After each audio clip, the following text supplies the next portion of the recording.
The best evidence that the carbenes really exist is this compound. This carbene has stable structure. This compound is present in the form of colorless crystals.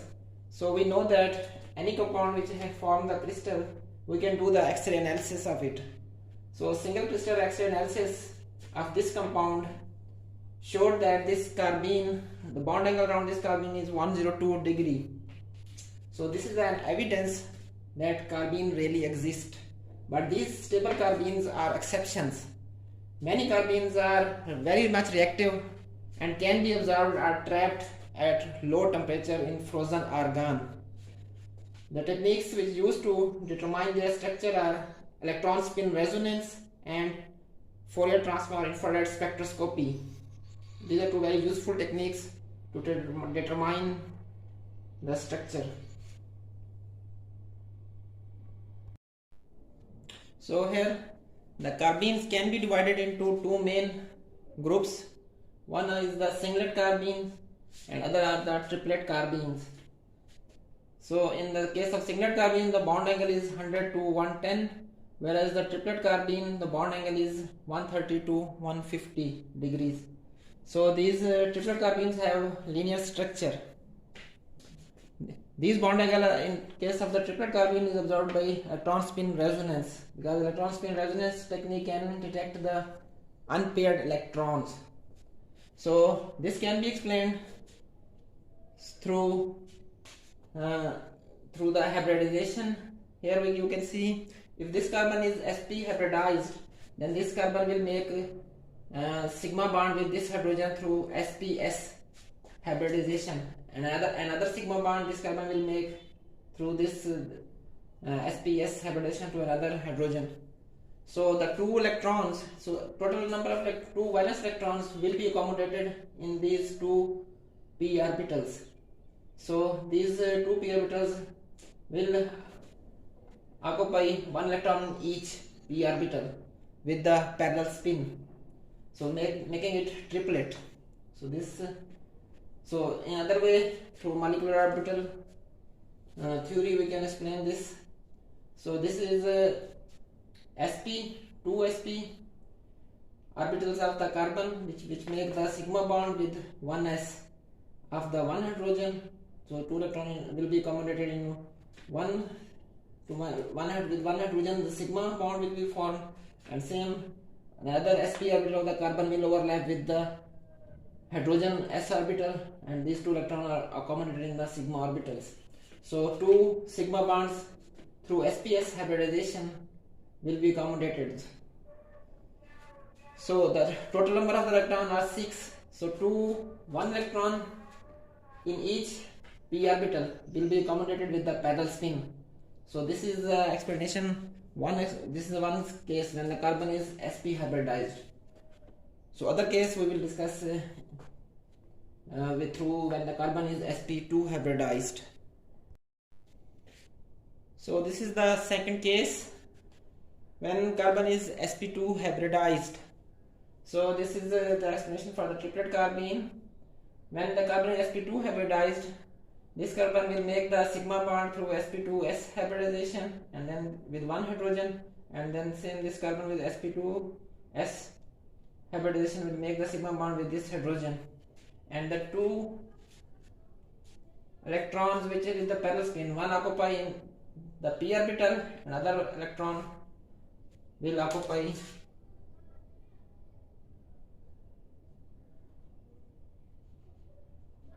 sp2 orbital. So this is again the triplet. This is the electronic structure through molecular orbital theory. This is you can see the sp2 orbital of the carbon. This will make two sp2 orbitals of the carbon will overlap with the two s orbital of the hydrogen to make the sigma bonds. So the four electrons will occupy, two electron occupy in each sigma bond with the hydrogen through sp2s hybridization. So the two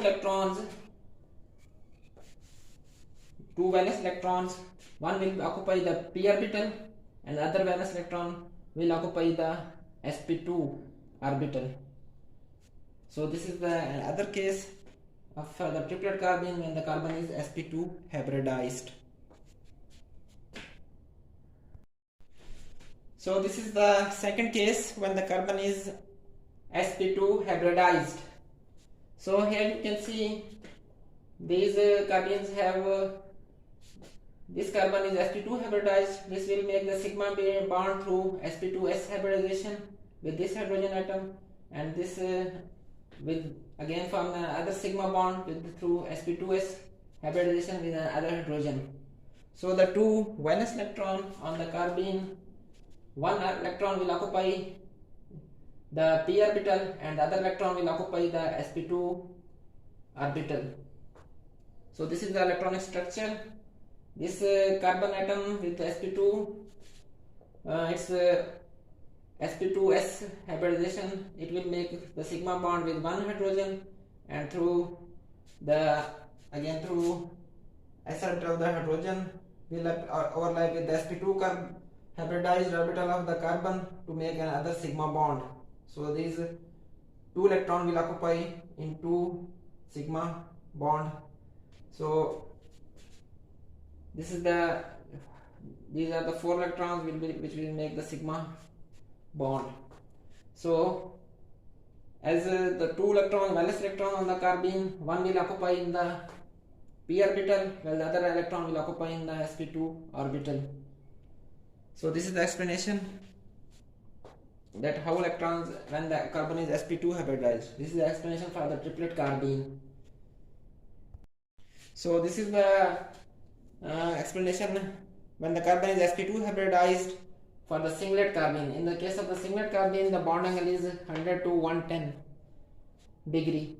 So in the case of the singlet carbene, the two electrons, valence electron, will occupy the sp2 orbital of the carbon. So both the electrons have unparalleled spin. So here you can see through the same sp2s hybridization will make one sigma bond with one hydrogen atom, while the other sp2 orbital of the carbon will overlap with the s orbital to make the other sigma bond with another hydrogen atom. So this is the electronic diagram. Here you can see through sp2s hybridization, one sigma bond with one hydrogen is formed, while the other sp2 orbital of the carbon will overlap with the s orbital of the hydrogen to make the other sigma bond. So the two electrons will occupy the sp2 orbital while the p orbital remain empty. The p orbital on the carbon will remain empty while the two electrons will come in this carbon sp2 orbital of the carbon. Here is the explanation. So the singlet carbene therefore have the bond angle is 100 to 110. So here, hello viewers, this is to explain which carbene is more stable, either singlet carbene is more stable or triplet carbenes are more stable. So in the case of the triplet carbenes, they are observed because they have the two unpaired electrons and they can be observed through electron spin resonance technique.